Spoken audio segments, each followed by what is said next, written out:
Hello and welcome to the Gamers Tavern. I'm kind of winging this intro, so forgive me if it seems a little bit scattered.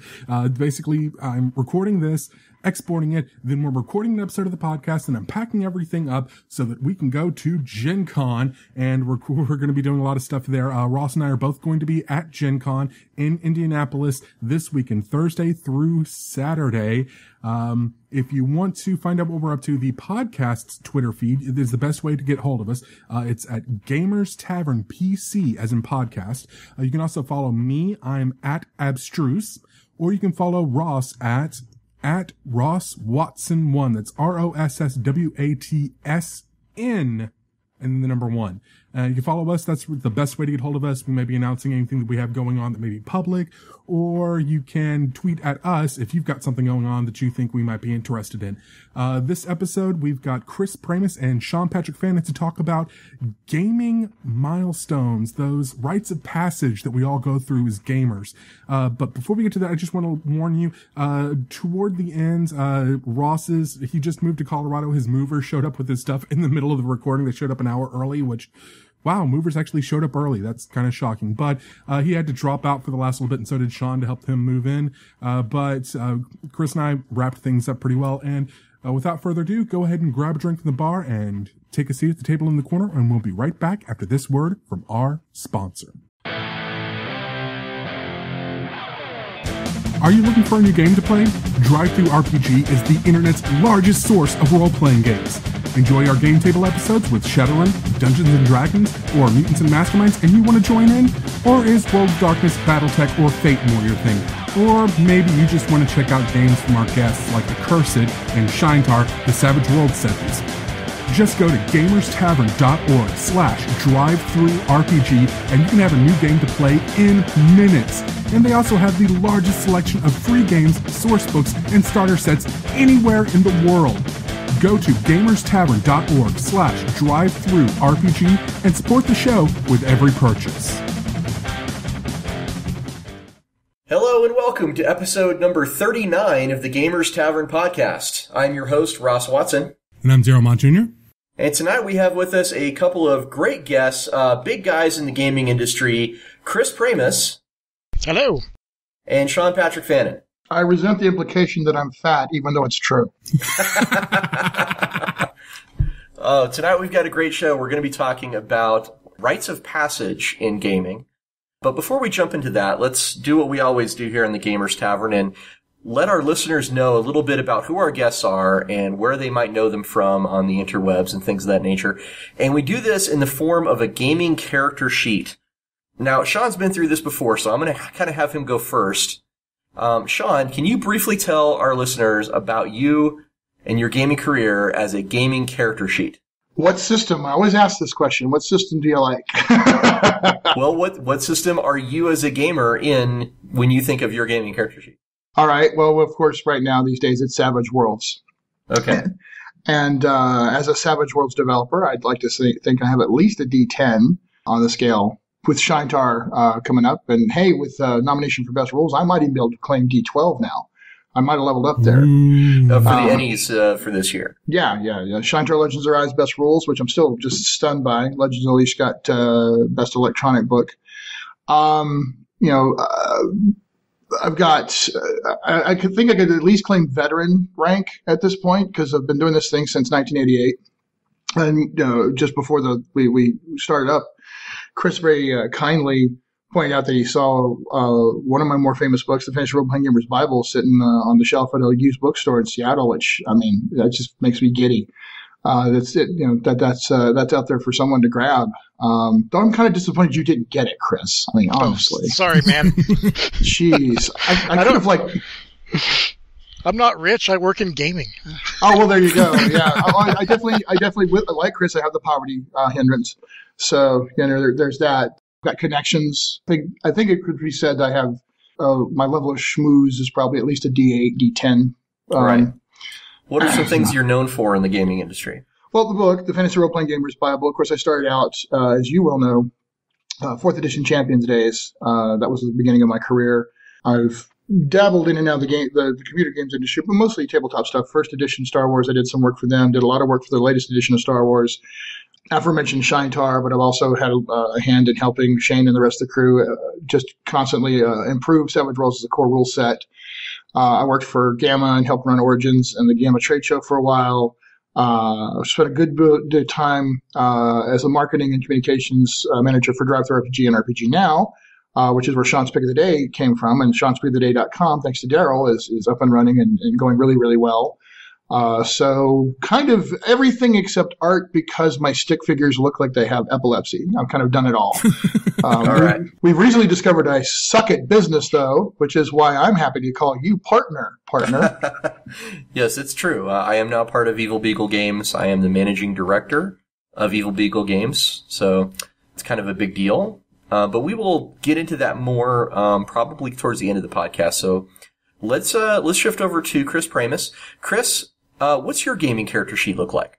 Well, I'm probably going to go with Warhammer Fantasy Roleplay, which I designed the second edition of, which is basically the game where, you start out as a schlub who is certainly not a hero, and you hope to survive in a grim world of perilous adventure.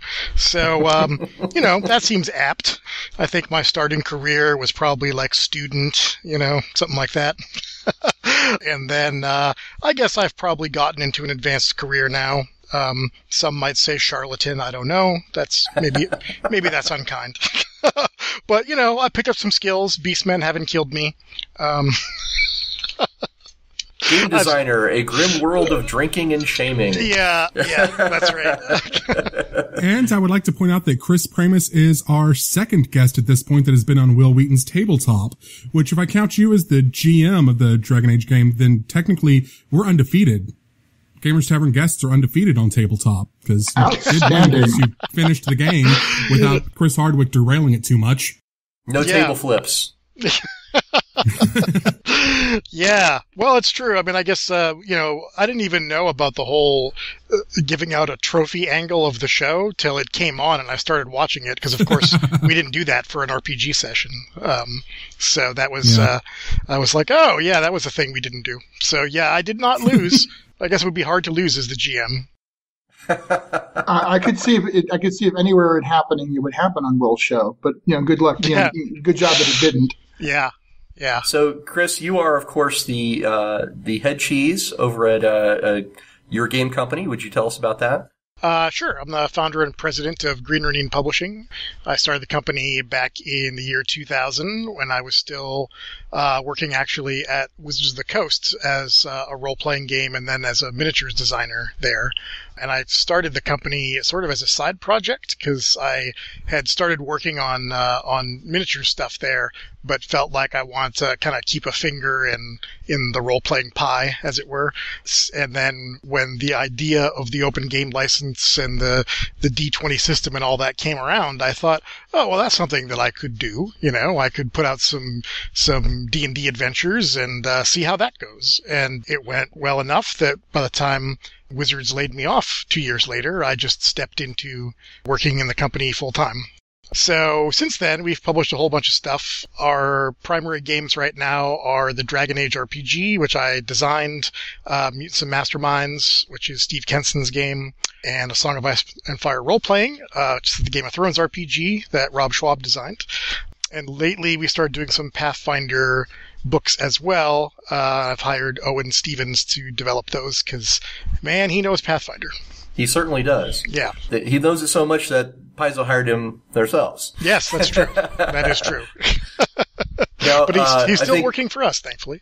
Chris, you also unlocked the achievement Ships Passing in the Night. Yes. For Ross Watson, as a matter of fact, because the two of us have traded jobs at least one point. Yes.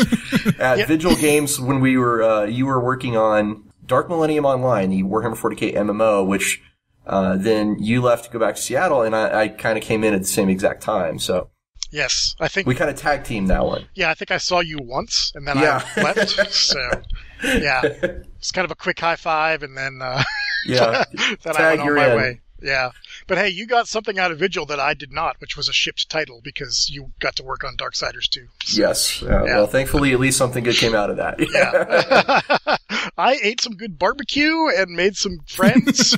That's pretty much what I got out of a year in Austin. Wow. So that pretty much establishes, I think, our gaming character sheets here. So let's talk about what we've been playing lately. Daryl, why don't you start us out? What have you been playing lately? Well, I have been playing Dungeons & Dragons 5th edition, the starter set, using the basic D&D rules with a couple of friends of mine, a former guest, Andrea Perez, and a couple of people you guys might know. His name's Ross Watson and Sean Patrick Fannon. Oh, those hacks. Good God. Couldn't you find anybody better? But yeah, we've been running, I started running them through the starter set. We got through the first section of it in the first session, and that should be going up hopefully in a couple of weeks for you guys to listen to. The character generation probably should be going up not too long, either before or after this episode goes live. Yeah, that's right. In that game I'm playing, well, I'll get to that when I talk about what I've been playing lately, but it's very cool. And I've also been trying to crack, Paizo had shipped me the Pathfinder Adventure card game to review for Ain't It Cool News, and I've been trying to kind of grok that and see if I can wrangle anyone else to play, because it does have a solo player mode, but that just feels not right for some reason, play by yourself. But I'm trying to wrangle schedules so I can get people to play it with me. Okay. Chris, why don't you tell us what you've been playing lately? Okay. For several years, I was running an AD&D campaign set in Greyhawk, which I started because I've got a teenage stepdaughter, and I wanted her to sort of get a feel for what D&D used to be like back in the day. So that started just as a family game that I would run for Kate and Nicole, but then it sort of widened out into our regular Monday night group and actually turned into one of the funnest campaigns we had in a while. So yeah, it was fun. It's fun. But a few months ago, I was like, I'm getting a little tired of GMing. Maybe we could take a break. Somebody else could run something. And then we continued to meet, but it turned more into like drinking and having dinner and bullshitting. So a few months passed, and then I ended up starting a new D&D campaign using the new 5th edition rules. So we've played like 3 sessions of that so far. And then on Thursday nights, I go over to John Lighthouser, who's our Mutants and Masterminds developer. Go to his place, and we've been playing a Pathfinder adventure path called Way of the Wicked, which is the one where you're all lawful evil characters in the service of Asmodeus, trying to take over a good kingdom. And that's been pretty fun also. And then, I play lots of miniatures games and other stuff like that. That is awesome. We actually did a show not so long ago about evil parties. So I bet that's pretty interesting stuff. Yeah. And I forgot to mention one other thing I've been working on. I've got a review coming up very soon of a book that has Chris's credit in it, The Emerald Spire from Pathfinder. So. Yes. You saying lawful evil reminded me of the amazing city that's in that game. Was that Frank's level? Frank Metzner? I believe so, yes. Yeah. Well, that's a guy who knows a thing or two about dungeons and adventuring. Yes. Yeah, actually, at PaizoCon just a few weeks ago, Frank was the special guest, and I've known Frank for a long time, but we never really had a chance to hang out. I would see him in passing, but we got to have a long conversation and then go out to dinner with Eric Mona and some other folks, and it's really nice. It was cool to get a chance to hang out and hear some stories from Frank's days at TSR and so on. That's awesome. Yeah, this Frank's days at TSR have also been featured in recent article that's been making the rounds. I could only imagine how interesting those stories would be, considering he was there for the Night of the Long Knives and all the rest of that. I read that article today. Okay, so Sean, why don't you tell us what you've been playing lately? Playing this hack jobs world called Shine Tar something or other. I don't know. It's all right. No, I've been living in that world because, of course, we're still very much involved in building up this living campaign thing that we're doing that's insane by everyone's standards, but it's working out pretty cool so far. And as a matter of fact, just this past weekend, not even 2 weeks here in Denver, I'm at a convention called Conclave of Gamers, and we've got 7 tables run at a convention that normally doesn't have any RPGs, so I think we did okay. I got a lot of potential players out of that, so I'm already looking at running at least 2 campaigns coming out of that convention because I've got rabid. God, please don't stop. We have a game, so I'm very heartened by that. So yes, Shine to Our Savage Worlds, a lot of that going on. However, I am thrilled to see conversations going on about other games I'm going to get a chance to play here in the near future, including a certain Ross Watson's superhero game using what, 4th edition champions? Maybe. I mean, we let's not get too far down that rabbit hole because we just barely started talking about that. I want so bad. But anyway, Ross is also mentioning about a cool possible Birthright campaign. So that's been also 5th edition driven, as a matter of fact. We've been having cool chats about that. I'm excited. I'm very excited about getting to play because I know you're paying, Chris. Hey, could somebody else run something? So that's that's a thing that's been a problem for me. I mean, I do have a chance developing also to play in Shine Fire thanks to Sean Gore, but there's also that D&D game that Daryl guy was talking about, which really opened my eyes to the fact that I may be rolling D20s again on a regular basis because thus far, now granted, it's just 1 session, first level, well now second. I'm fairly impressed. The fact that they've incentivized roleplay with a cool mechanic, and not only have they done that, but they've incentivized in a way that you want to roleplay in combat, which I have never seen D&D do before. Just absolutely spectacular. And that plus the inclusivity paragraph, I was already going to be supportive just because of that. But now I see myself enjoying getting into some 5th edition games. So, yeah, I'm going back to D&D, going back to D20, So, I'm going to talk about what I've been playing lately. I've been playing the D&D game, which has been on all of our minds, I guess, tonight. I'm playing, I decided to resurrect Morgan Ironwolf from the old Metzner D&D game. She was one of the example fighters back in 1984, or whenever that came out. I still have the illustration by Jeff D. Nice. I hate that woman. Chris, do you remember Morgan Ironwolf? I don't because I started playing D&D in the 70s, actually. So by the time the basic stuff came out, I was like way beyond that. And I was like, I don't need that shit. That's for noobs. So, it's weird. People have like huge nostalgia built up around the red box, but I didn't even buy the red box when it came out. So. All right. So we will all get off your lawn. Yeah. Yes, Jovis does not care for Morgan at all, but unfortunately we're stuck together. Yeah. So we've been playing that, and I played in Sean's Shintar game at Conclave of Gamers, which was a lot of fun. Shintar is always a really cool, good time, epic high fantasy. The thing I really want to talk about, though, is this other game that Sean brought with him, which is called Sentinels in the Multiverse. Oh, yeah. Now, Sentinels of the Multiverse is actually a card game, not an RPG, but you can totally roleplay it, which is really, really fun. Because I love to kind of roleplay just about everything, board game, card game, you name it. And as a guy who kind of self-identifies as not really a card game guy, Sentinels is really, really, really fun. Oh, yeah. Well, it was like I told you, ever since I picked it up, we went nuts and got everything. And 7 months later, it's pretty much the only non-RPG we've played, with very few exceptions, because it's just that compelling. Well, the things I love about the Sentinels game, and I'm going to keep this short because it's not really a topic for the night, but the things I love about the Sentinels game is that the mechanics of each character can really come through in the gameplay, which is impressive to me. So Sentinels of the Multiverse, I think, is pretty sweet, and I would definitely recommend anybody who has any interest in it at all to try and at least try it out or demo it at some point, because it's really neat. Just out of curiosity, Chris, have you played yet? I have not. We actually shared. Well, we were next door neighbors. Our booths were at PAX a few years ago, so I met those guys and we chatted a bunch over the weekend. But I have not ended up playing the game. The one night I thought we might at John's house, we ended up playing the DC Comics deck building game instead, which I turned out did not care for. No. You made the wrong call. Well, all right. Let's move on to the next thing on our topic list tonight, which is about the Tavern Tales. And in Tavern Tales, we're going to ask you guys to give us a really interesting or entertaining story about a memorable die roll from one of your games. And Chris, how about you go first? I bet you have a lot of really great memorable die rolls you can tell us about. Well, probably most of my memorable die rolls are me, rolling terribly, which I have a reputation for. My wife, Nicole, she just laughs at me because I'll come back from playing miniatures games, and I'll be like, well, I needed to roll anything but a 1.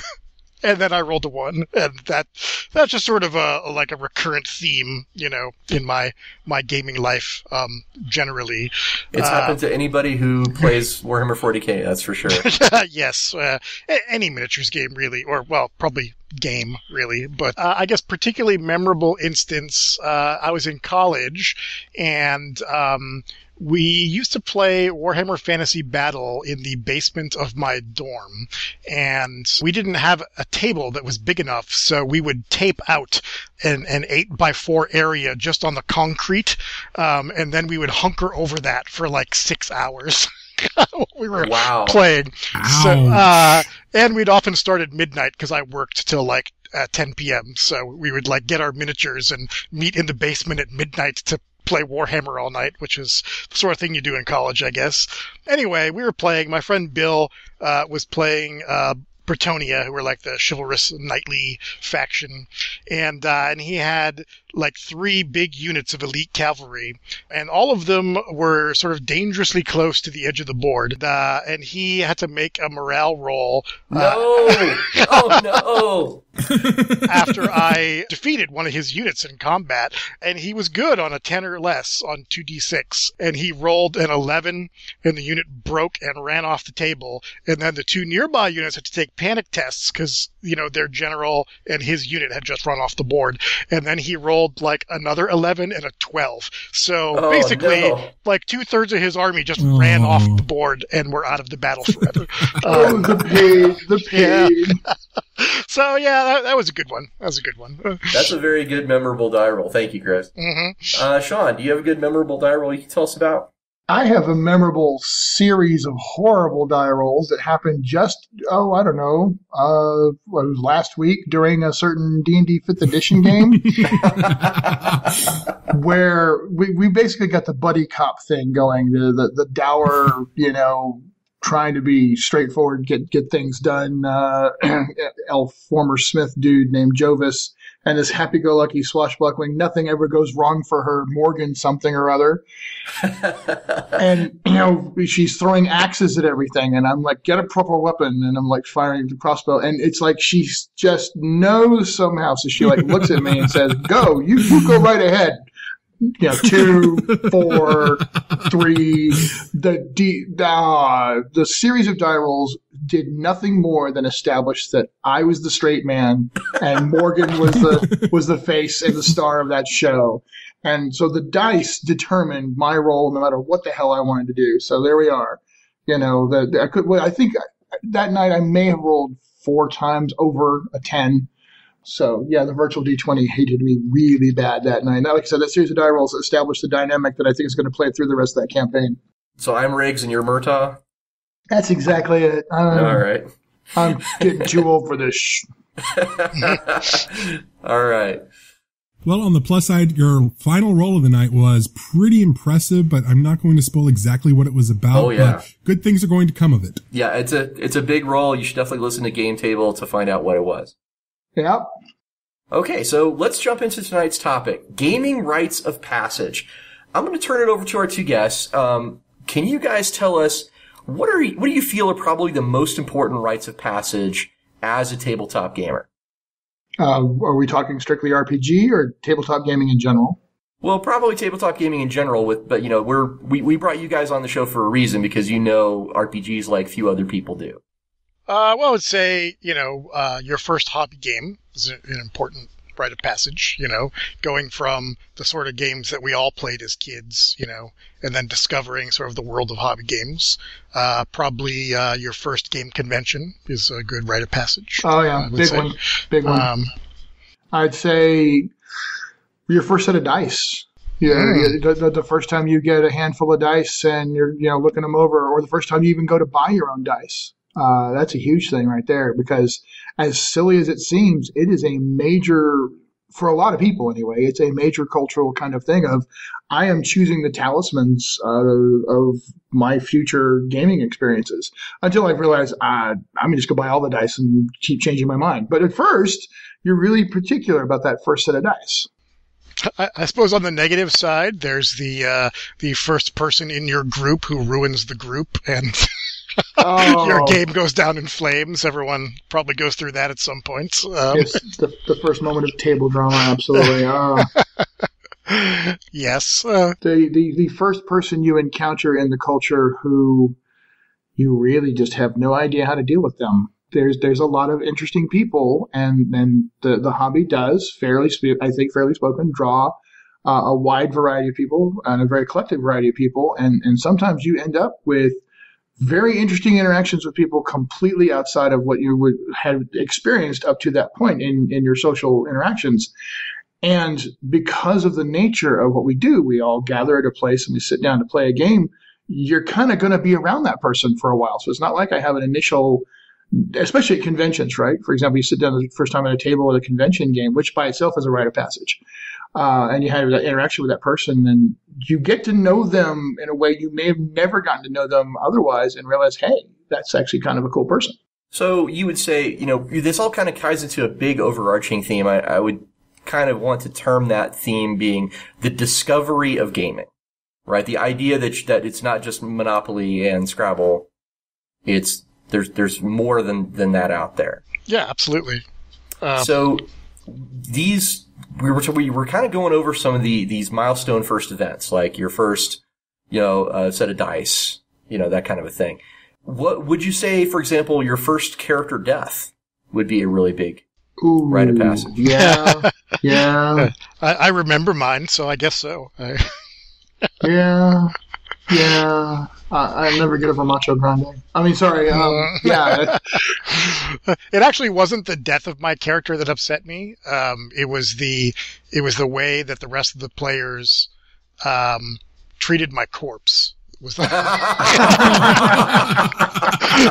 So we were playing AD&D, of course, because it was 1980 or whatever, and we had characters die before, and sort of the standard operating procedure, because we were 12th level or something like that, was that if someone died, we would take their bodies back and get them resurrected because it's D&D, So I had this ranger character who finally bit it, and I was like, okay, and I was 10 or 11 years old, and everyone else in the group were my brother's friends who were 3 years older than me, and thus I think, were super excited to be playing with someone who was their social inferior.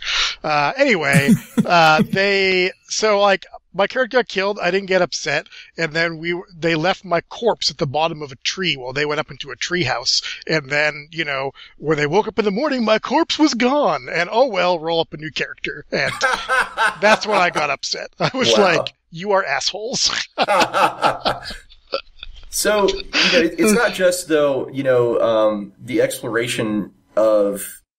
It is. I mean, it's really about the exploration of something outside of your normal experience. That's what that first role-playing moment is really like.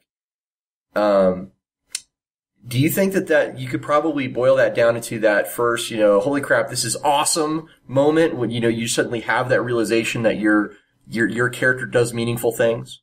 I definitely, the epiphany of what's actually possible of gaming is for me, I think, an important rite of passage for everyone, and not all of them get that, as far as I'm concerned. Some never get to see that, as far as, because, and granted, it's a bias alert. I fully admit that those who tend to play more tactical, the character has a name and they have a picture, but that's about as far as the emotional investment for some players is concerned, because mostly it's just about what's on the sheet and what they're killing and what they're taking. And I'm not disregarding that as a viable way of play. Your style is your style, and if you and your group love that, it's all you. But to me, bearing in mind that I came in from a weird perspective, But I've seen this transpire amongst other people over the years, and I've loved watching it happen. I've loved helping make it happen for people, which is to say, my first entry into the gaming hobby was in 1977. No one in Cobb County that I knew of was playing at the time, Cobb County, Georgia. I mean, there were a couple, but not many.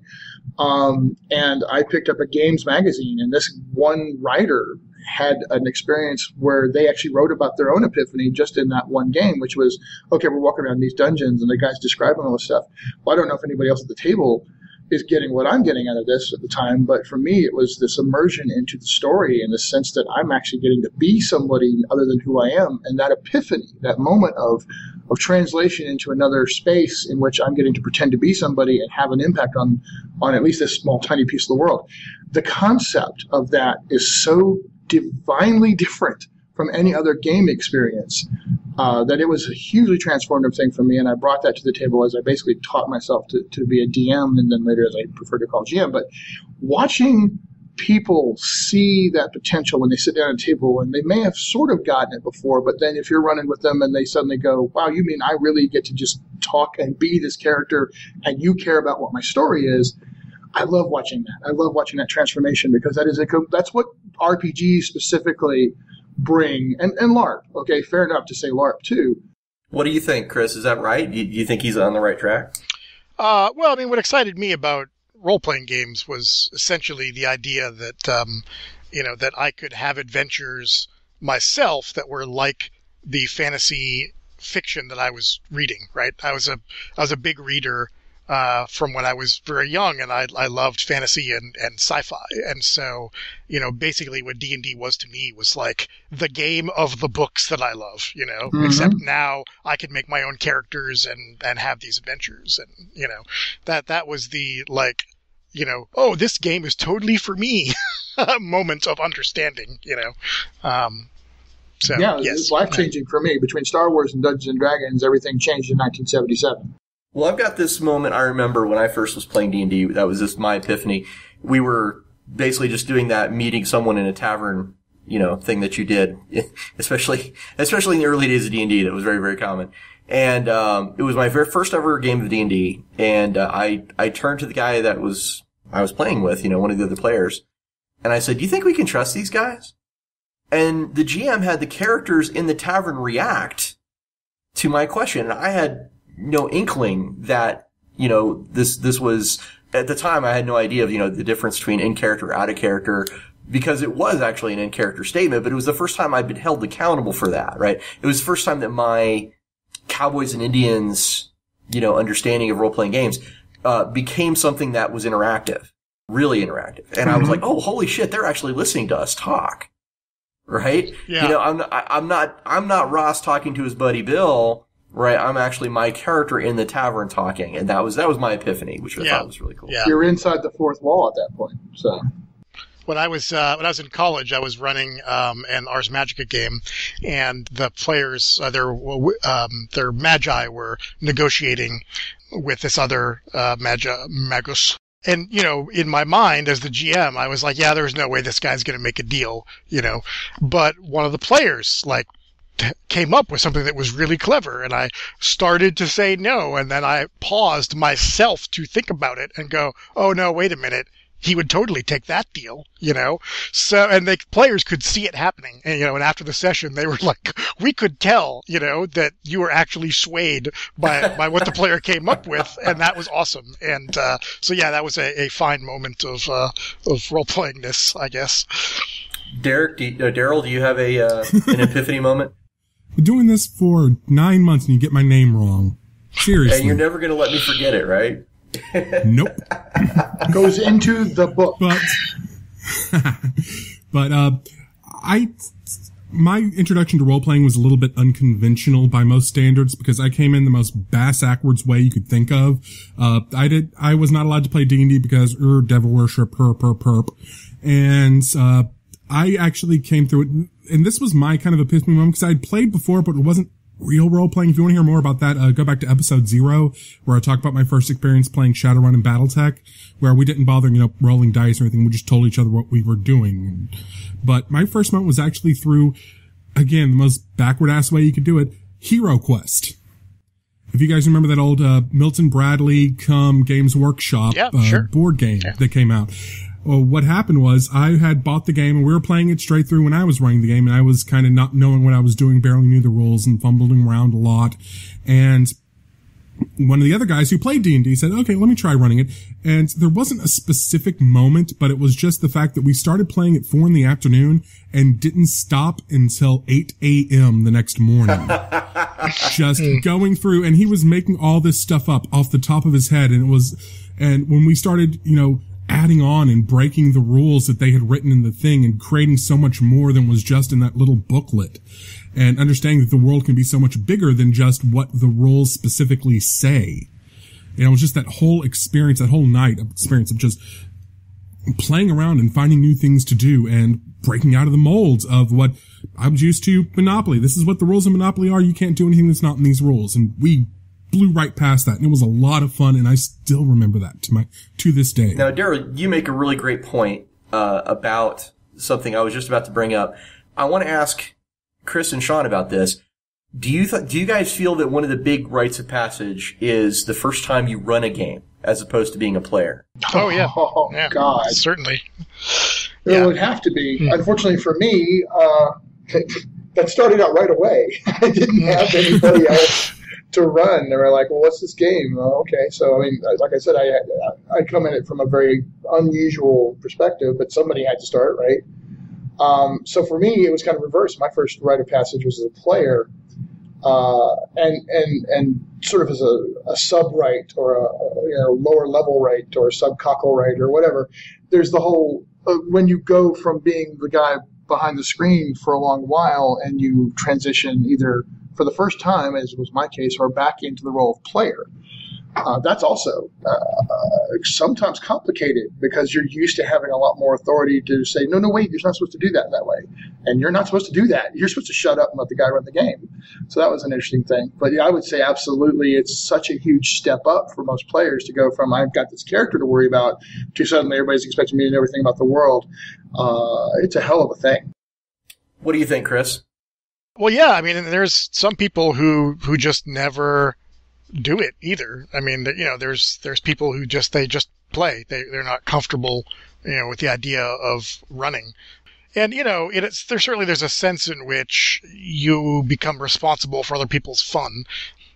Also running a game can be really fun. And, the sort of creativity that you get to put into that. But, it does take a little bit of courage to decide that you're going to give it a go when you've never done it before. And hopefully you have good friends and they work with you. Yeah, but it's definitely an achievement unlocked, right? I mean, oh, yeah. Yeah. I would never do your first time running as a convention game. That's for damn sure. No, I wouldn't do that. Honestly, it's weird. I can't remember what the first thing I ever ran was. I mean, it would have been AD&D because that's what I was playing at the time. But I don't remember if it was something I made up or, one of the old adventures. Interesting. Doing the Wayback Machine tonight. Yeah. All right. Yeah. So running the game, transitioning from being a player to a GM, that's a big deal. But one other one I think is important to talk about. The first time you have a major screw up in a role-playing game, I think that's also a big rite of passage. Like you personally, or when you're running a game? Well, I think it could go either way. I mean, I certainly remember making horrible mistakes as a GM, but even more so as a player. And it kind of comes back to that whole like meaningful choice thing, right? And the first time you make a meaningful choice, that becomes a epic fail. Do you think that's right or wrong? I was just thinking. I still remember mine. We were playing second edition D&D. And they blah, blah. I can't remember what the setup was, but there was a Hydra inside a thing. And all 8 of the other players were going in, and my guy and I'm thinking of my character in character, thinking of his backstory and everything else. I'm like, there's no way my guy's gonna risk his life for some stupid blah, blah. He's gonna stay out here and watch the stuff. And so I sat outside while everyone else played for an hour fighting the Hydra and was bored off my ass. And I didn't get any experience.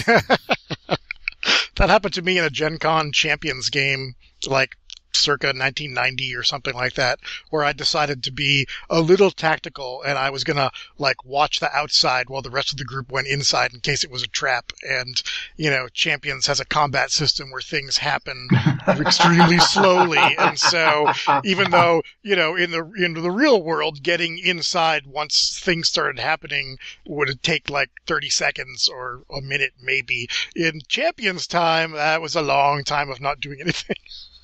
Whoops. Yeah, whoops.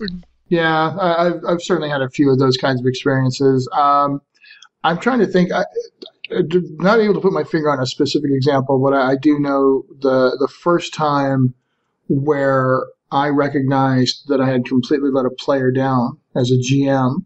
They had gone all out to do something really cool and special, and they had put all that time and thought into it. And in their mind, you know, it was obvious that there was a need to be a payoff, and I completely skipped it or skimmed it.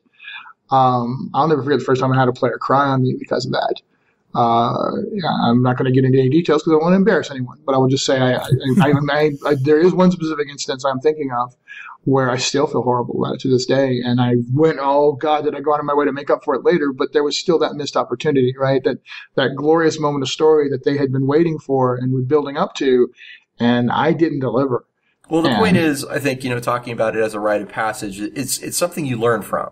Oh yeah. It's the instructional error. And that was very instructional. I'm much more oriented on making sure I don't miss those chances if I can help it. Yeah, one of the lessons that I learned was like when you're running was to know your audience, because you know, I was one of these people who was always buying new role-playing games and wanted to try them out and so on. And a lot of times, you know, my groups, like, they just weren't as adventurous, you know, as they didn't want to learn new game systems all the time, or, you know, they didn't have the right sort of frame of mind and whatever. So, I've tried to run Pendragon, which is one of my favorite games still, when I was in college. You know, if you're going to play Pendragon, it requires, like, at least a little bit of seriousness, you know, like it is not a comedy game. And, you know, you want your players to get a little invested at least and into the role of knighthood and all that. And it just totally went bad because they just weren't buying into the very premise of the game, you know, and they made characters, and my friend Chris decided when he had to come up with a coat of arms that his coat of arms was a big G, and his character was Sir Guy of Green Bay. And and I was like, oh shit, this isn't going to go well. So yeah, that's all about the whole tone and expectations part of the the GMing. That's part of the GMing experience though too, right? It is. So yeah, screw ups. I mean, I wrote a whole blog post about this time that I failed in a Birthright game, and it was the kind of failure that I actually like feel lingering guilt over something my character has done. Where I had been sent on a diplomatic mission to get the elves to come in on our side in a big war, and I was met with, you know, this sort of typical elven arrogance, and I was trying to break through, and the approach I took to try and break through was kind of to try and shock them, you know, into realizing exactly what was at stake, but that actually backfired pretty badly.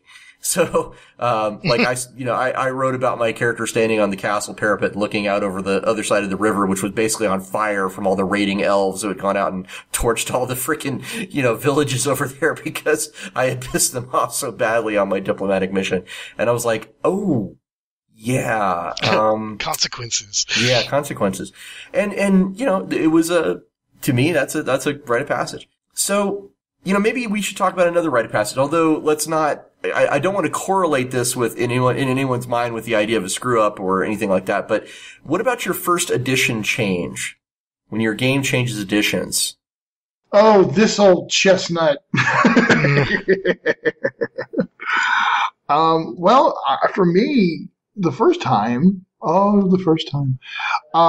it was exciting. I have to admit, it was like, ooh, new possibilities, right? We've been playing this rule system for a while.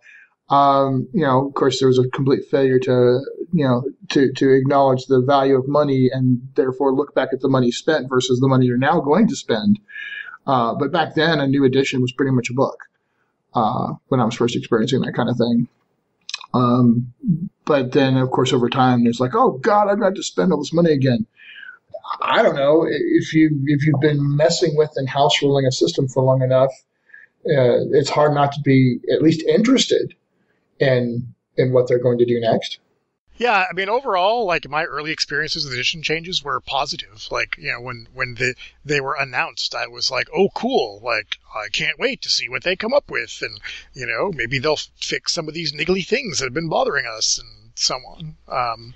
So, yeah, I'm certain that for some people, these things were contentious in the 80s, but they weren't for me. So it seemed like that got much worse later, but that could just be the internet amplifying things as well. So, well, I think going through an edition change though does mark you as a gamer. It does give you some perspective that someone who has only played one edition, might not necessarily have. That's why I brought it up as a passage. No, you're absolutely right, and it is a marked point. What it most represents is that you've now been at this a while.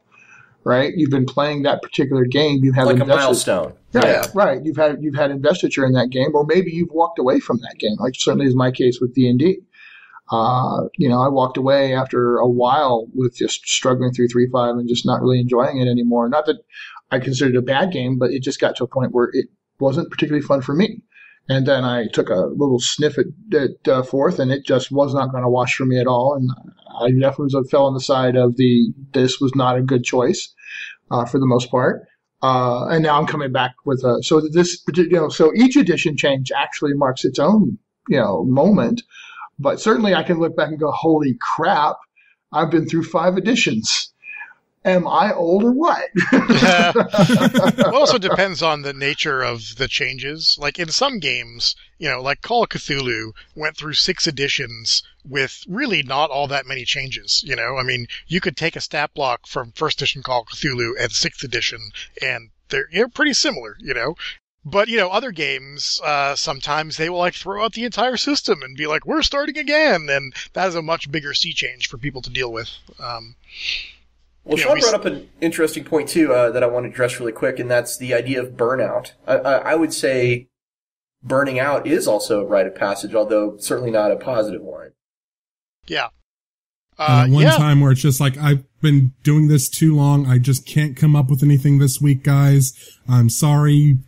Yeah. Well, for me, it's the campaign burnout, right? I'm not enjoying running this campaign anymore. And that's... Campaigns are such a commitment, right? They and by necessity they should be. So all these people who are involved in this thing are really invested. They've built a character. They've invested emotion into the story of the character. And when a player burns out, it's one thing, and it's not a good thing. And of course, they experience that kind of sense of, I don't want to play this anymore. It's not fun. So they're walking away from a regular social occurrence and what have you. Or maybe they just want to switch characters. But when a GM burns out, it really is a major thing for everybody involved, and it's a big source of potential disappointment and a real disappointment, I should say. It's not really potential. It's usually, unless nobody's enjoying it, and everybody's like, "Oh, thank God that's over." But that is that moment where you realize it's just not working for you anymore, and you tend to use the word hiatus, but more often than not, you really don't mean it. I want to apologize to Chris. I think I jumped in there on top of him there. Did you have something more you wanted to say about edition changes or burning out? Well, on burnout, I've burned out on playing particular games, but never gaming. So, I've never been like, I'm just not going to game for 6 months or whatever. That's never happened to me. But I have certainly been like, man, I'm sick of this game. Let's play something else. Yeah, absolutely been there as well. Yeah. That's really where, TSR kind of flourished for a while because they were public, they had, well, if you're tired of D&D, now you can play Ravenloft. If you're tired of Ravenloft, you can play Spelljammer. Yeah, that is true. Although that led to some other problems for them, but. Oh, absolutely. All right, folks, we're going to take a little bit of a break from the show real quick so I can tell you about one of our sponsors, Audible. Now, I'm about to literally, we just got done recording for our episode that's going to be airing in about 2 weeks, so I am literally brain fried right now. It's 11 p.m. I have gotten little sleep this week working on getting everything up for this week and for Gen Con, and I'm getting on a plane in 2 days. What's the last thing I want to do when I'm on a plane? I don't want to worry about fumbling through a book, losing my place. I don't want to hear that baby screaming 3 seats behind me. I want to listen to something good. So I'm going to Audible and I'm getting a book. I'm actually getting the new Dresden Files book, as a matter of fact. So I can listen to that, read by James Marsters, of course. But if Dresden Files isn't your thing, which I don't know why that would be the case, because Dresden Files are awesome, but they've got one of the largest selections on the internet of audiobooks. They've got all the Sundering books from Forgotten Realms. They've got the Terry Pratchett books. I just noticed that on their website. Snuff and Night Watch and all those. Speaking of Night Watch, they've got the A Song of Ice and Fire series if you want to catch up and basically want to get around all those people on your Facebook feed that keep trying to spoil it for you. This is perfect for you. Get those books, listen to them. I know you got time to listen if you're listening to us. So what we're going to do to help you out and introduce you to Audible is we're going to give you a free book. Just go to audibletrial.com/Gamers Tavern and you can start your 30-day free trial right now of Audible and get one book for free. Now that's audibletrial.com/Gamers Tavern. 30 days, cancel it anytime, keep the book. It's yours. Listen to it as many times as you want. Don't worry about it. They've got all kinds of stuff. They've got dramatizations. They've got radio shows. They've got the radio plays from Doctor Who, for crying out loud. Seriously, go to audibletrial.com/Gamers Tavern. You're going to love it, I promise. And with that said, back to the show. And we're back with episode 39 of the Gamers Tavern. We're talking to Chris Pramas and Sean Patrick Fannon about gaming rites of passage. We've talked about edition changes and screwing up and running games, character death. What about a rite of passage that deals with other players? And I think we've actually even mentioned it already. There's that guy, quote unquote, that you meet in your gaming group. I mean, that's also a rite of passage, isn't it? Well, you learn to be a little choosier in who you invite into your group. Because when you first start gaming, it's sort of like, this is great. You want to play? Great. And then sometimes you discover that people just aren't a good fit for your group. And then it's socially awkward then to be like, we decided you're not really a great fit for our group. Like, it's hard to do that without feeling like, making people feel bad, right? And no one likes to do that. Well, that brings up the other. Sociopaths do, I guess. That brings up the other rite of passage, which is the not so white lie of, we're not playing this weekend, or we just decided to let that campaign go. No, not really. And then there's also the transition where you finally reach the point where you feel like an adult enough to actually say up front, this isn't working out and you can't play. I mean, those are both big transitions as a gamer, especially as a GM. They're huge moments. Well, particularly where a lot of people, start playing when they're teenagers, it's not like you're super mature to begin with if you're 13 or 14 years old. So, excellent point. That's a very, very good point. So then all of a sudden there's like this layer of awkwardness, that you have to deal with, and you're not even grown up yet. So, it can be then there's awkward. Those times where you might realize that you were that guy. Yeah. I had that one happen to me a couple times. Yeah, that happened to me when I was in the military and I was doing a lot of gaming, and I had some incidents occur, and I looked back and I was like, oh my God, I am that guy. Or I was that guy at that time. Yeah. Oh, that was a huge moment for me when I realized I was being the arrogant, know-it-all, you guys should respect my authority player at a table with a bunch of people who knew my name, but didn't know, because I had started publishing at this point, but they didn't know who the hell I was, and I was sure as hell throwing a lot of weight around. I had no business, and realizing I was doing that was oh God, that hurt so bad. That was such a Fannon, what the hell are you doing?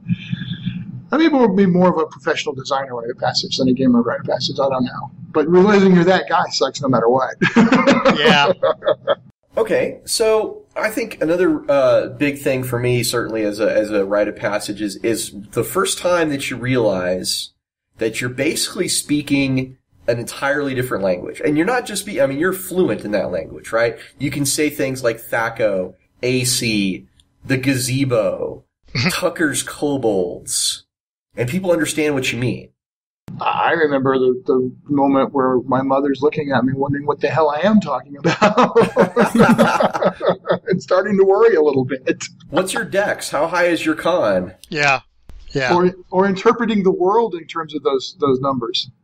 It's something I intellectually knew, that we all kind of speak our own language as gamers, where we learn all these different terms that mean specific things. But it was the first time it actually really hit home that it does it whenever we were playing our 5th edition game.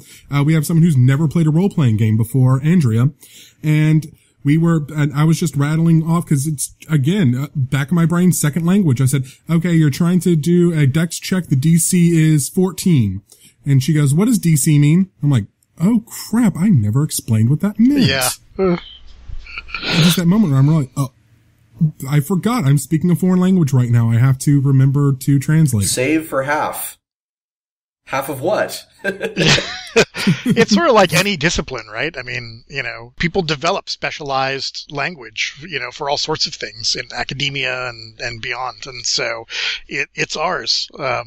And it's funny because I remember first reading D&D and reading about the idea of the thieves' cant and trying to figure out, like, what did that mean, really, And people would sometimes explain to me, well, it's not a separate language per se, but, it's a way of talking, or you can communicate things, and it's like, huh. And then you think about gamer lingo, and you're like, oh, that's basically thieves' cant, it's like, we could talk in front of other people, and they have no idea what we're talking about. We're speaking English, but it makes no sense to them at all, and that's, it's gamer cant is what it is. Oh my god. Well, now my next Champions character is going to have to spend, 1 point to pick up the gamer lingo dialect for English. Because that is awesome. Legalese is also one I often buy for Champions characters. Yeah. The party, the first part, wherefore the party, the second part, and in accordance with, yeah. And now we get to have an argument about whether or not that's professional law, or you have to have a language. Stop. I'm gonna smack you. The only time I played Shadowrun the last 20 years, I played a troll lawyer. So. Oh, that's a great character concept, right? Yeah, there. It was pretty fun, actually. Yeah. I'm here to protect you. Send trolls, guns, and money. That's right. I'm going to file an amicus brief and shoot you in the face. Well, and there are certain games, right? There are even certain games like Shadowrun that have their own special lingo. You can almost tell someone apart, it's really subdividing. We're getting to nitty gritty here, but you can actually tell someone's, a Shadowrun gamer by them using certain specific terms for that game, or if they're a Warhammer gamer, etc. Or if they've hung out on the Forge, you can certainly tell. Oh yes. Are they talking about brain damage? I just realized that there's yet another major rite of passage, not one I would wish on anybody, but it is a rite of passage, and that's your first game argument. Your first, usually, there's the No, first... you are wrong, sir. You are wrong. Okay. The first argument you have over rules, all right? The first time you and a GM or another player or a whole table full gets into a massive blowout over a rule interpretation. Yeah, that's a major moment that's usually very, very... It's painful, and it usually will test the mettle of any gaming group. If a gaming group survives their first major rules argument blowout, then you've got a good group, at least early on. These days, I judge a group by the fact that if they never have one, that's a good group. No, that's a really good point. Chris, is that something you've also experienced? Oh, sure. It's one of the classic rules arguments in one of my old groups was it was in the early days of the collectible card game phenomena. And when Magic had first come around, I thought it was a fun thing to play before role-playing. Because, people would show up. There'd only be a couple of you at first, so you could play a game of Magic, whatever. Well, then Wizards put out Jihad, which they later renamed Vampire the Eternal Struggle. And we started playing that, and those games took like 3 or 4 hours. So all of a sudden, that was what we were doing for a whole night. And not role-playing. So we were engaged in a game of that. We had been going on for many hours. People were testy. And this rules argument erupted. People were arguing back and forth. It got very heated. And my one friend had been drinking this, carton of orange juice, and he was gripping it in his hand and he was holding it tighter and tighter. And finally, he's like, "Oh, so now I'm the asshole, huh?" And he throws the orange juice carton, what he thinks is going to be at the wall. But what it actually does is hit my friend Todd right in the head. And Todd was uninvolved in this argument. He was just sitting there quietly, and all of a sudden he got an orange juice carton in the head. And we were like, actually, now you are the asshole. Wow. You just threw an orange juice carton at this guy's head. Collateral damage.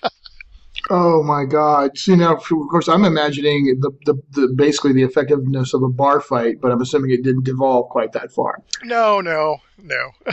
Basically, we had one guy in our group who, he just wasn't cut out for collectible card games because he could not read the rules text of those cards the way that they were written. He would always come up with his own bizarre interpretation. And we started having to chant at him, "Read the card," because he'd be like, "I can do this." And then we'd look at the card and go, "No, you can't. You can actually do this other thing." And, it just, I don't know. The whole rules exception design thing just didn't work well for his brain, I guess. I remember I was playing in a fantasy hero game, and I had an ability where any hand weapon, that I wielded did extra damage. And I was just trying to clarify with the GM before we even started the game that this would also apply to me throwing daggers, because I felt that a dagger was, a hand weapon that I would then get a bonus on even if I was using it to attack at range. Because there was a whole separate power for doing extra damage with ranged weapons. Well, GM didn't see it that way. And, rather than just saying, "Okay, that's fine, it's your game," we took it into a much more longer, more acrimonious discussion. And I remember going, "Oh my God, I can't believe I'm this upset over something." So, it was that kind of okay, whoa. Everybody calm down. It was that realization of just how kind of petty that was. Yeah. But absolutely. That is also a rite of passage. A somewhat unpleasant one, but certainly a rite of passage. And while I'm introducing unpleasant subjects as rite of passages, here's my other one.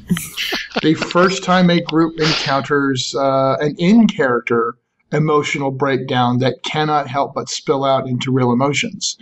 Usually fomented by the secret backstab, the total betrayal, but my character would do that, and the other guy just, why are my bowels on the floor now? I don't understand. Why am I rolling save versus death checks because of you, or whatever it is. That moment where two characters get into it, and they're both convinced that it was perfectly the right thing to do, but it's absolutely the wrong thing for the campaign, and the whole thing just goes kablooey.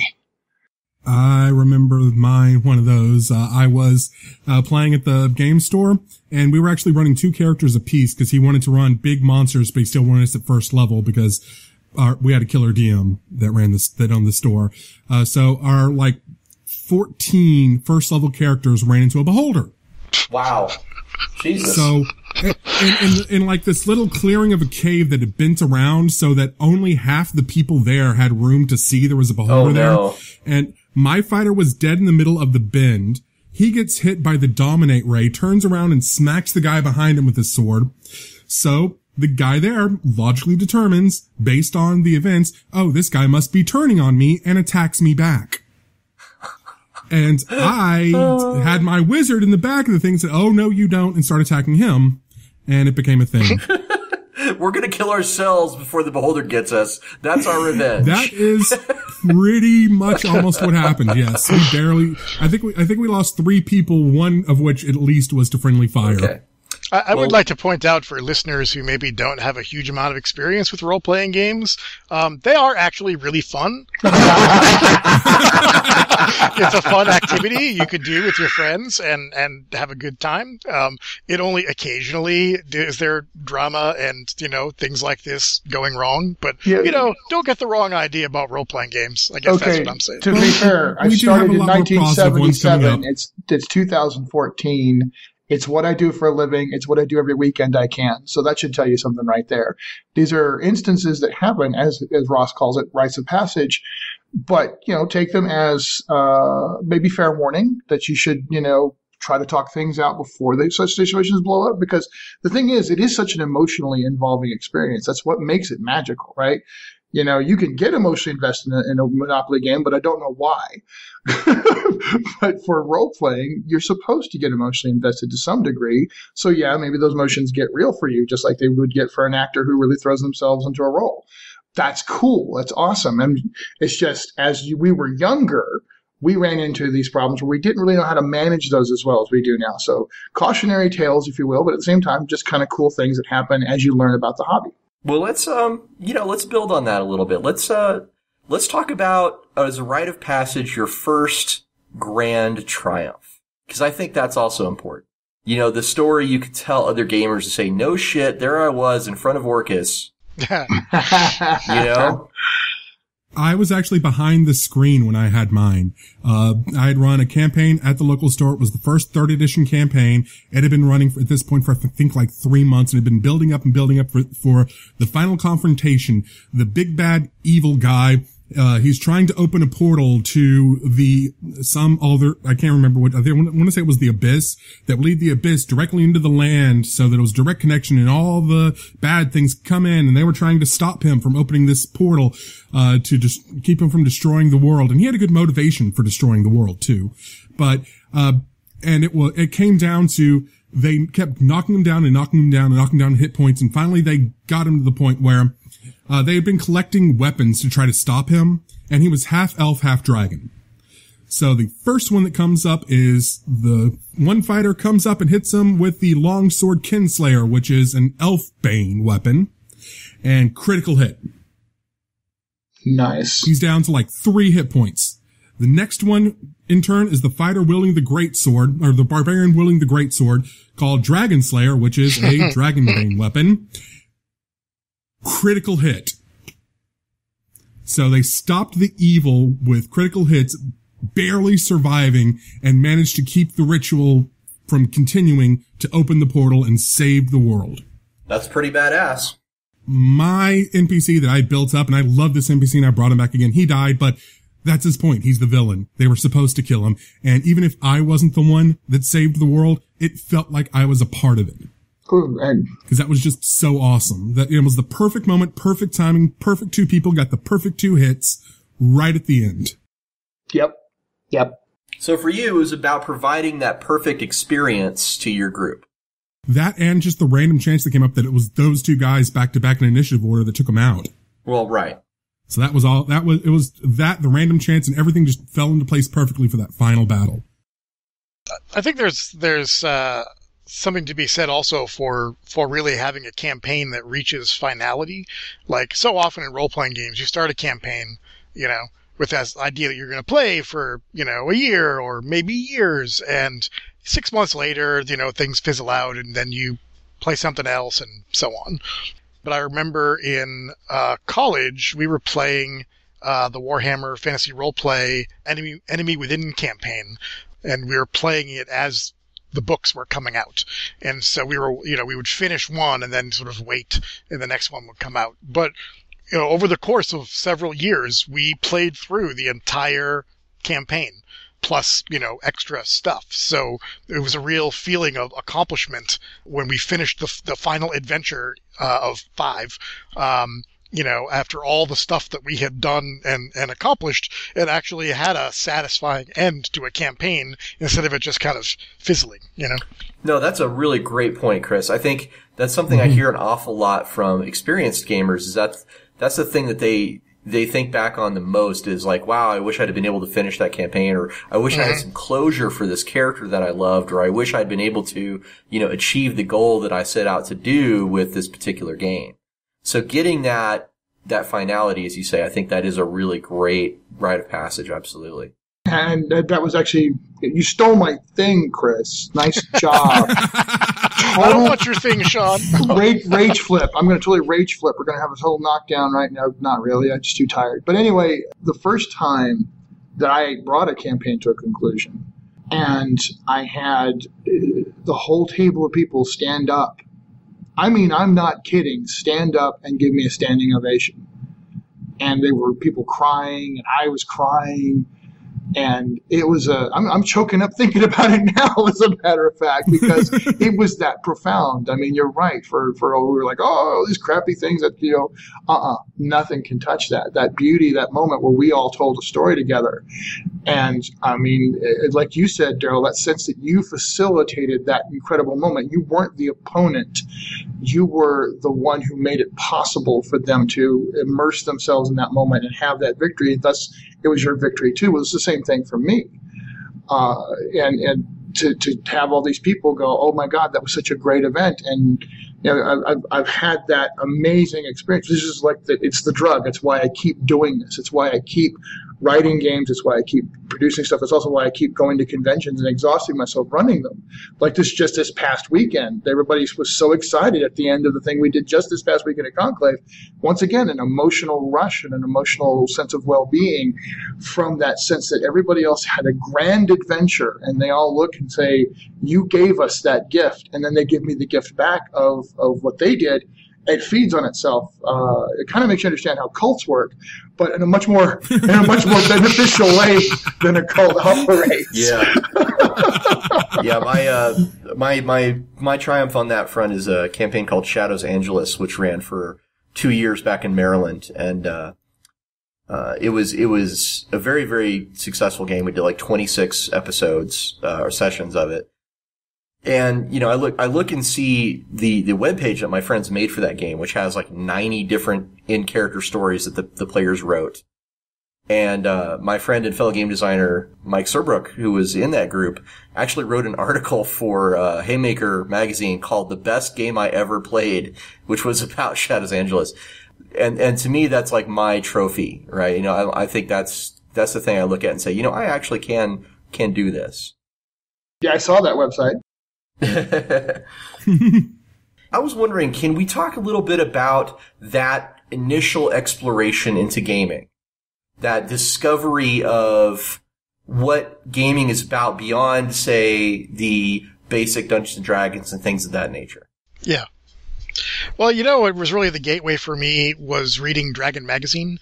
Oh, yeah, that was such a great thing back in the 80s. Loved it. Yeah, because, I started playing D&D like people do, and then I started to read Dragon, and what was great about Dragon in the early days was that they had articles about all kinds of stuff. It wasn't just a D&D magazine, and so it was really reading Dragon that introduced me to the wider world of hobby games. That's how I ended up going in and buying some Avalon Hill games and getting into wargaming and, just all sorts of stuff. It was really brought to life by Dragon in a great way. Do you remember the Ares section they used to have, which was all about like sci-fi games, and it had, that's where I saw my first champion stat block. That's where I first learned about Traveler. There was some amazing short fiction from Shadowrun that was published. I saw my very first Games Workshop miniature, and I still remember exactly what it was. In the pages of Dragon Magazine, it was called the Goblobber. Oh, yeah. And it was an old dwarven catapult that fired a big net full of goblins at the enemy. This is why I can't play Warhammer. I can't. I just can't play a world where they do that. And, and of course this, refers back to my career very, very strongly. Dragon Magazine's also the very first time I found out what Space Marines are when it comes to Warhammer 40K. They had this brief little thing about a Space Marine, like, waiting in ambush to kill an orc. And the orc, like, spits over the parapet and it lands on his weapon, and the Space Marine's like, I must avenge the honor of the war spirit in my war gear. And I was like, oh, wow, that's totally different than anything I've ever heard of before. Yeah. No, that stuff was cool. That was like, for as much as they throw in goblins, full, stuck in nets at things, the other side of that was always very evocative. I'll agree. And for me, Dragon Magazine, you're right. It's like I really respect what Gygax Magazine's trying to do in resurrecting at least the feel of those days, because there was a time when Dragon Magazine was very graciously the doorway into the greater hobby. It wasn't just, look, Dungeons and Dragons all the time and that's all there is. You can't think of anything else. They were wonderful about, here's gaming. Here's the hobby. Here's a way to look at everything. I saw my first stuff about Champions in Dragon Magazine. And then when I was given my first chance to play, and you talk about, our moment where we start seeing other games that we can play and the broader possibilities. It was at West Point, strangely enough for me.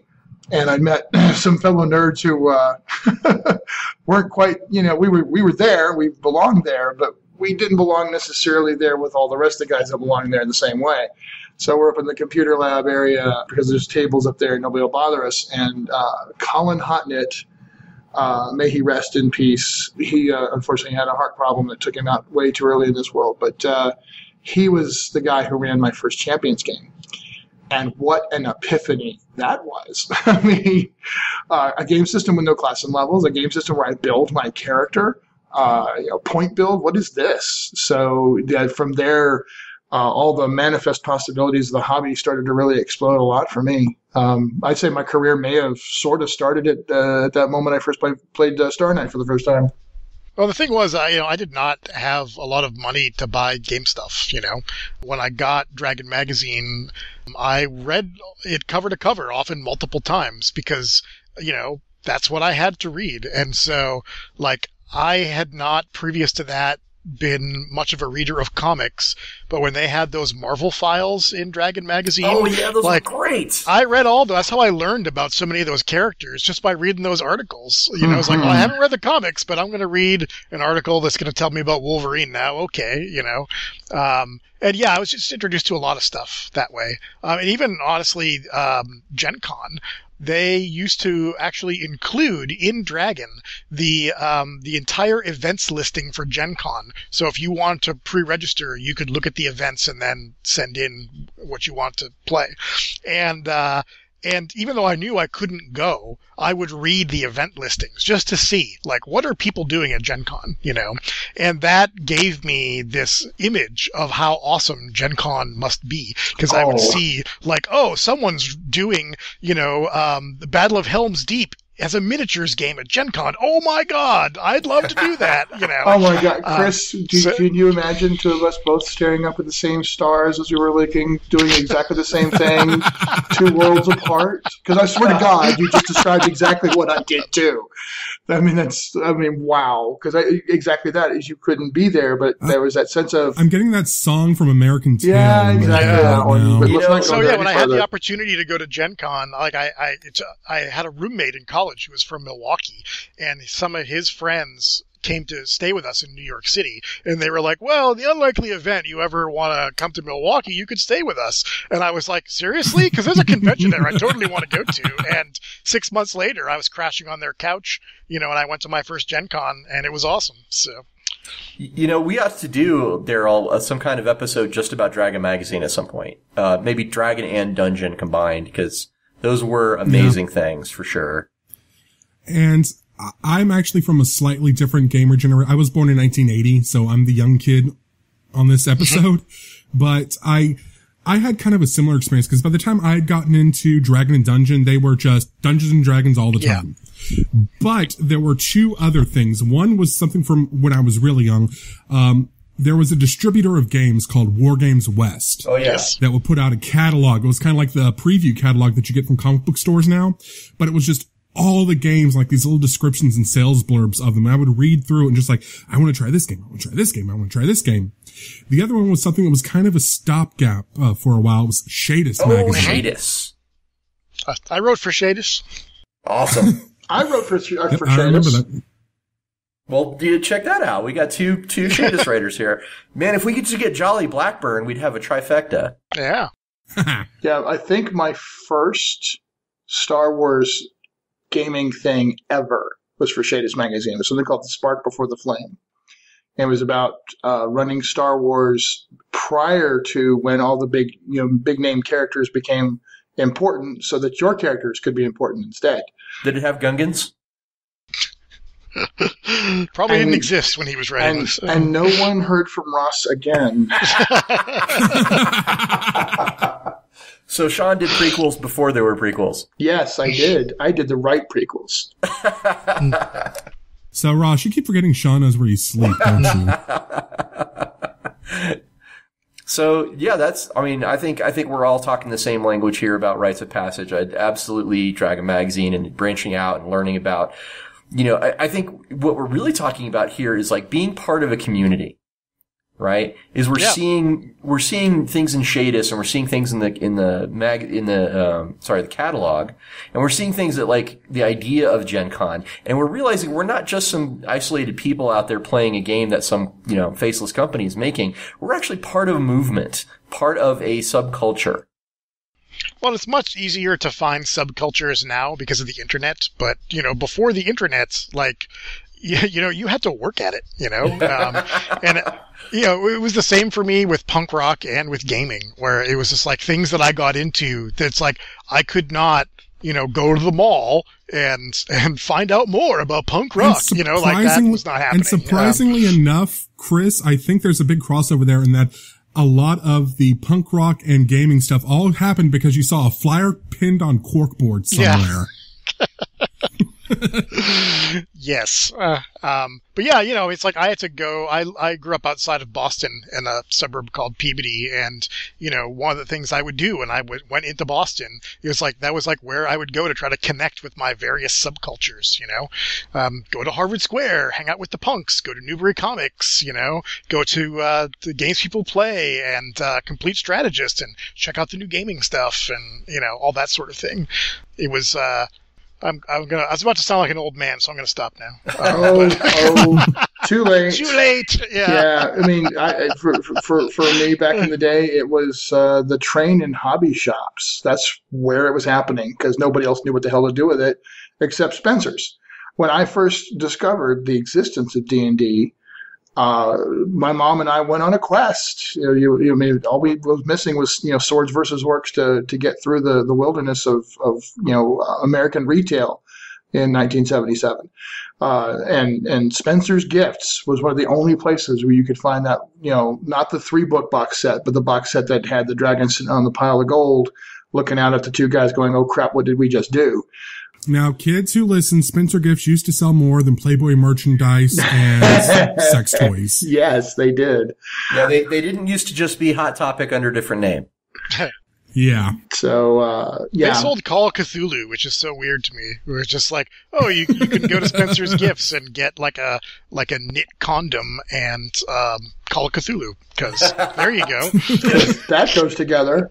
Yeah. Now, for our listeners who are, not living in the past like we are.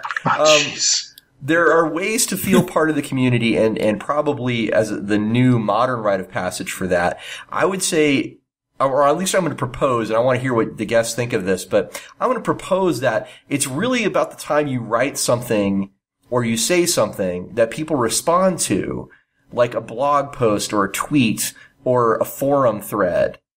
Yeah. Getting identified as one of the fans who other people want to pay attention to what you're saying. I think that's a big moment for people.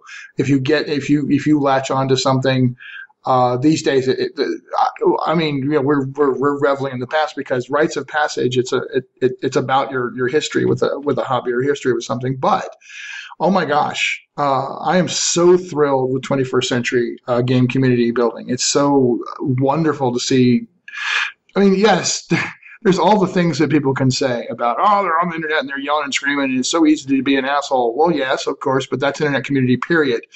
But the burgeoning potential of creativity, of user-created content, of the ability of a fan to share something cool with other fans, and all of them then build and riff off that.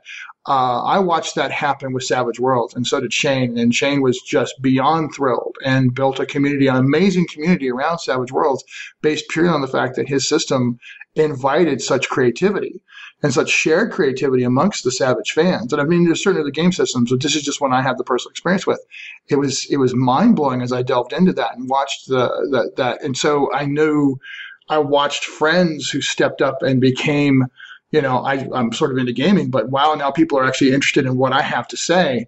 I love watching their eyes widen when they're like, oh my God, somebody responded to what I said about this and they think it's a good idea. It's like, yeah, welcome to game development.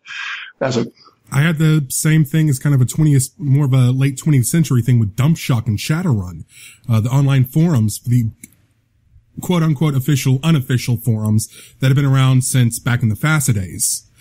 And I was a regular on those boards sporadically, and I would go on there and post, and I would go on there and post for a while, and then stuff would get in the way, and I would just switch to I was running a D&D game, so I wasn't playing Shadowrun or reading the books. And then I would go back and post, and it's like, oh, hey, you're back. I'm like, holy shit, you recognize me. Chris, you have something to say about that as well? Well, the internet is really powerful, and it makes a lot of things easier, which is good. It is unfortunate that there are as many toxic people as there are who want to take the good things and crap all over them. So we should stop hiring them as consultants, is what you're saying. Zing. If you see what I did there. I do see what you did there. Well, yeah, that doesn't help, certainly.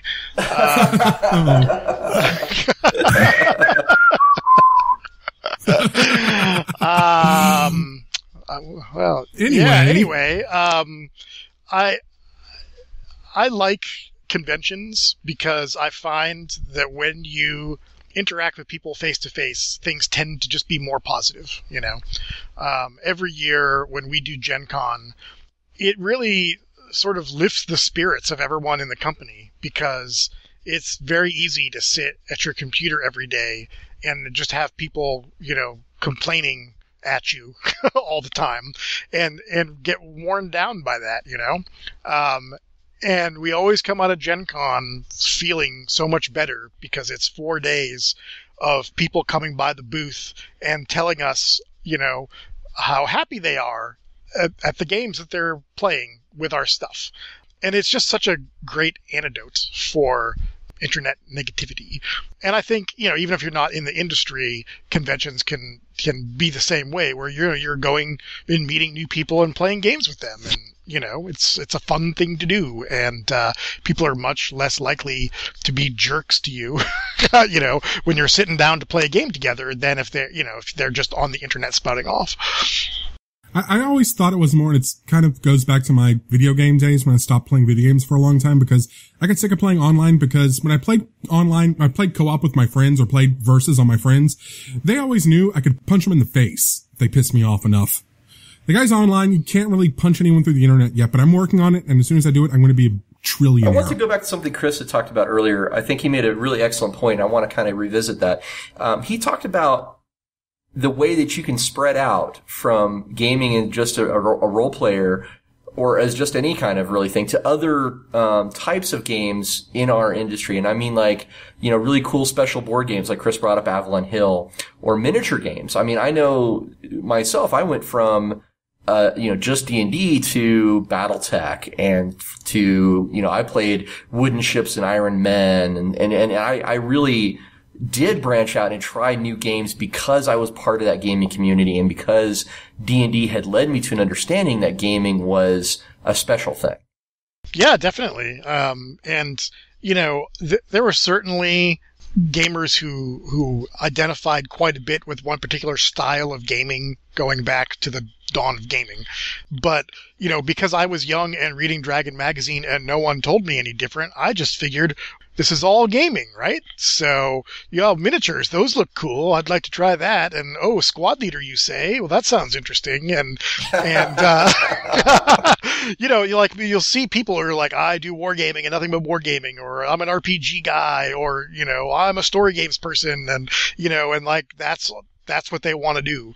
But there is this wider world, and role-playing games came out of wargaming. That's the origin of it. And I've had a lot of fun over the years, exploring different facets of the hobby.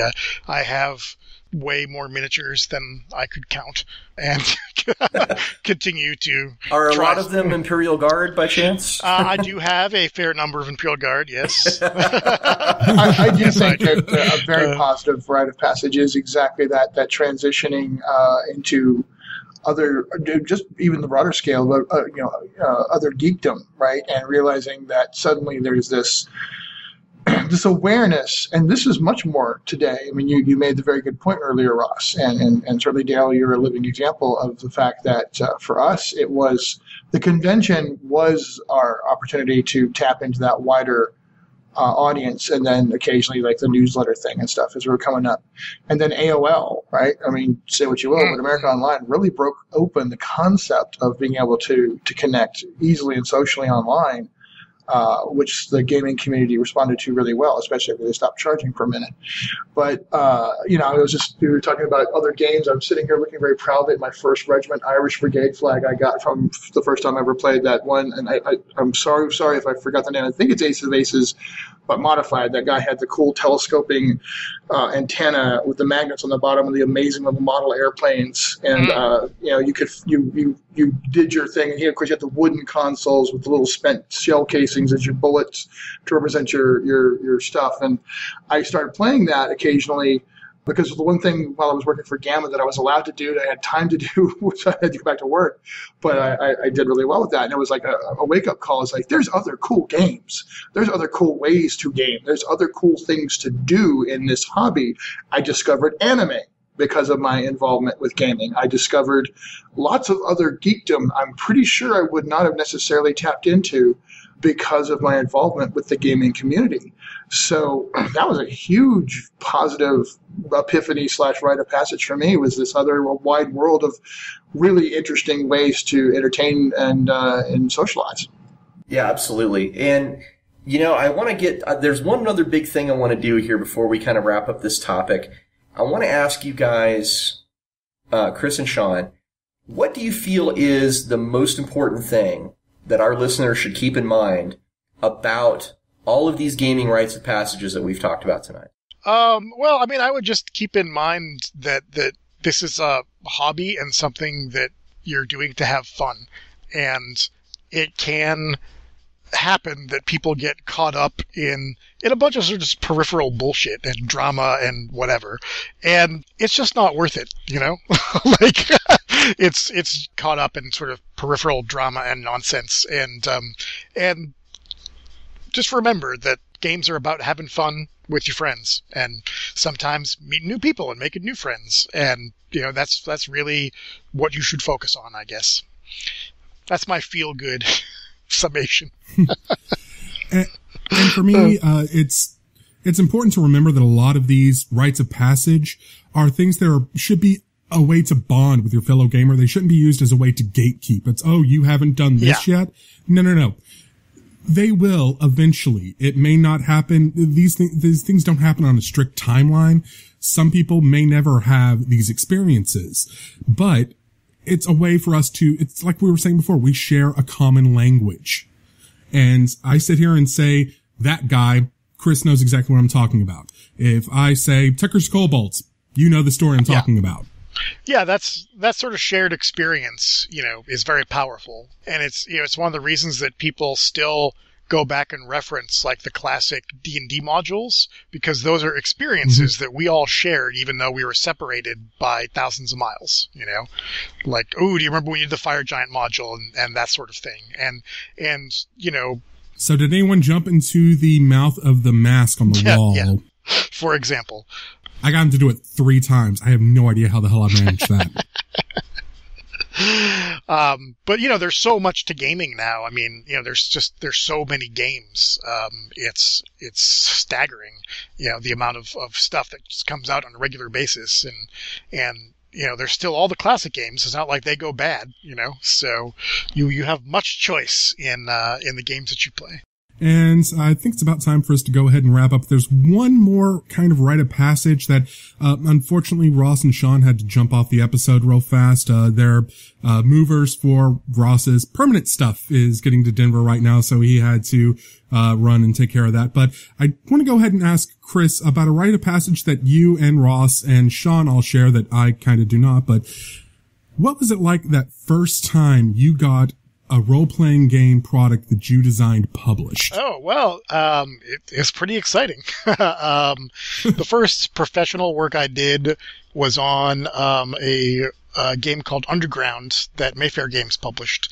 It's designed by Ray Winninger. And I did some work on 2 of the supplements for that, the Underground Player's Handbook and the Underground Companion.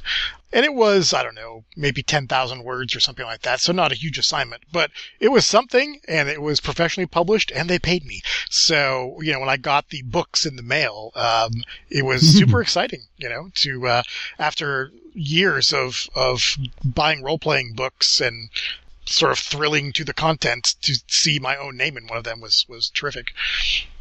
Yep, I unfortunately don't have that, but I do remember the first time I got published for Any Cool News talking about tabletop games. And for me, the big thing is when I was growing up, I really didn't pay a lot of attention to those names under the 3rd or 4th page of all the people that designed it. And now I really never did, even in my 20s, but recently I have learned to at least skim it because I keep saying, oh, I know that guy. Oh, I know that guy. Oh, I know that guy. Yeah. Yeah. When I open up that Emerald Spiral, I'm like, okay, I know him. He's been on the podcast. I know him. I know Chris on Facebook. And so that was for me. It's kind of cool. And again, it's kind of stepping into that larger community in a way. Mm-hmm. And there's one, I'm really sad they had to jump off because I wanted to hear their experiences as well. But what was it like the first time you met someone in the gaming industry that you really respected and admired, that you considered one of your idols in the industry? I was nervous about it, I guess, because you never know who in real life is going to turn out to be cool and who's going to be jerky. I have on occasion met people who are jerky. But probably, I guess, the first person that I was like, wow, I can't believe I met that person and had a conversation with them was Greg Stafford, and longtime Chaosium guy, creator of Glorantha and designer of Pendragon. And I think it was like my second Gen Con in 1990. I went by the Chaosium booth to pick up the new edition of Pendragon, and Greg was there, and I ended up spending a fair amount of time talking to him about the Arthurian mythos. I was like, wow, that was cool, talking about King Arthur with Greg Stafford, because the amount of research he put into Pendragon is just freaking amazing. So yeah, that was really cool and positive. So I've always remembered that. And for me, it's always the realizing that there's nothing separating you from them other than possibly writing talent or knowing the right people or whatever it is, whatever it takes to get published. And we have an episode all about how to get into the industry. But when you sit down and talk to them, you realize that they're just gamer geeks too, for the most part. Yeah. Yeah. There's, as an industry, the difference between the people behind the booth and the people in front of the booth, it's not all that great. We'd say this is an industry that was founded by and is maintained by hobbyists. And so, most of the people in the game industry are people who were gamers who, want to do it either semi-professionally or professionally because it's something that they really like. Because almost no one gets into this industry to become rich. No. There, you will in some of the larger companies find, people on the business side who are indifferent gamers at best. But that's pretty rare.